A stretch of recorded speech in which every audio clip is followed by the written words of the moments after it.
On retrouve l'invité du journal.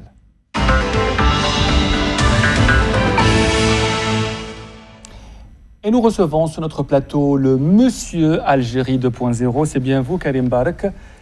Oui, c'est bien moi. Est-ce que vous avez le trac?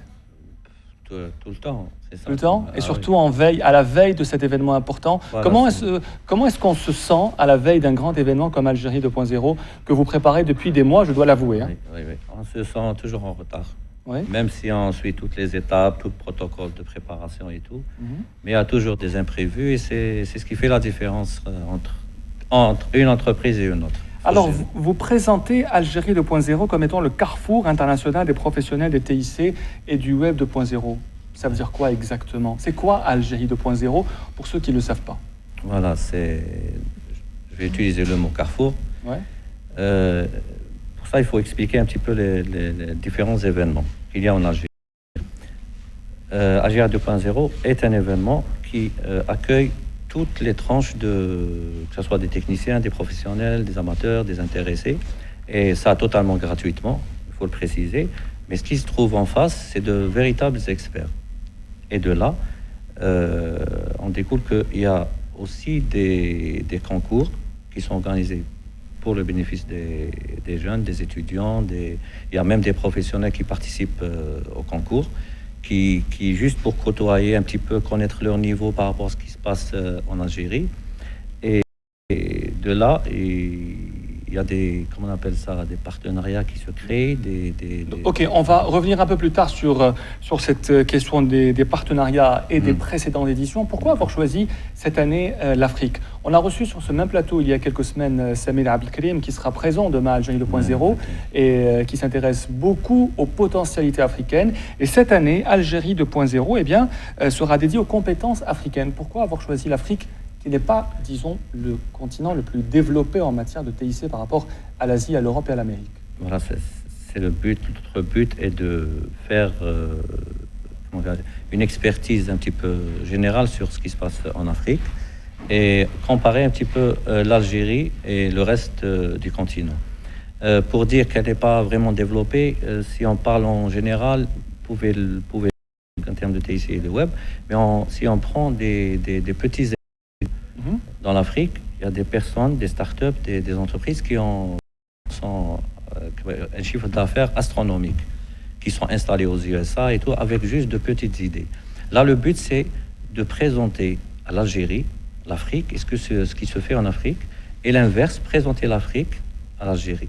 C'est-à-dire de là à créer, comme je disais tout à l'heure, une synergie entre tout le continent africain. Alors on va parler donc de Algérie 2.0 en quelques chiffres. Je sais que je vous interromps beaucoup, oui. Karim Bark. Alors 30 exposants, près de 8000 visiteurs, 17 000 fans sur Facebook, 165 conférences. C'est le meilleur moment de l'année pour mettre en contact les gens du secteur. C'est bien ça, Algérie 2.0. Est-ce que c'est sa principale vocation? C'est de nous rencontrer et de discuter. Déjà, sa principale vocation, c'est la vulgarisation. C'est ça. Mettre en contact les gens, parler de ce qui se passe en Algérie, parler des problématiques, trouver des solutions, proposer aussi des solutions. Et comme vous savez, on ne travaille pas seul. On n'est pas la seule start-up dans ça. Il y a aussi la NPT qui organise avec nous. C'est le co-organisateur sous la tutelle du ministère NPT. Alors on va parler d'ailleurs de la NPT et du cyberpark de Sidi Abdallah qui est un cycle de son multi. Donc c'est au cyberpark demain, ce Algérie 2.0. Quel est l'apport du cyberpark? Est-ce qu'il y a un partenariat, une coopération entre les deux? Oui, bien sûr. Si on va parler de stratégie, on décide aussi sur un avis sur les intervenants, les locaux, on a les locaux à disposition. Juste pour attirer votre attention, je suis une start-up installée au cyberpark. Et le cyberpark, la NPT, fait des facilitations pour les startups qui sont installées sur place. Parmi eux, ce genre de partenariat et ce genre de co-organisation. Quels sont le bilan des précédentes éditions pour faire une nouvelle édition de Algérie 2.0? Est-ce qu'on l'a fait pour la forme ou est-ce qu'on l'a fait parce que les précédentes ont été un succès? Est-ce que les précédentes éditions ont été un succès, honnêtement? Oui, honnêtement, bien sûr. Quel bilan pouvez-vous faire des précédentes éditions, par exemple? Pour moi, il est satisfaisant. Il n'y a qu'à voir le nombre de jeunes qui reviennent chaque année. Et je vous cite un exemple juste comme ça. Le développeur de notre application mobile AGR 2.0, c'était une personne qui a participé à un concours Be My App et qui a gagné. Et au fil des années, il a créé sa start-up et c'est lui maintenant, notre entreprise sous-traite avec lui les applications mobiles pour vendre aux clients. Aussi, on a quelqu'un qui est venu aujourd'hui, il s'appelle Adnan, il est venu de Constantine. Et à l'époque, en 2012, c'était un participant à un concours. Là, maintenant, il est coach.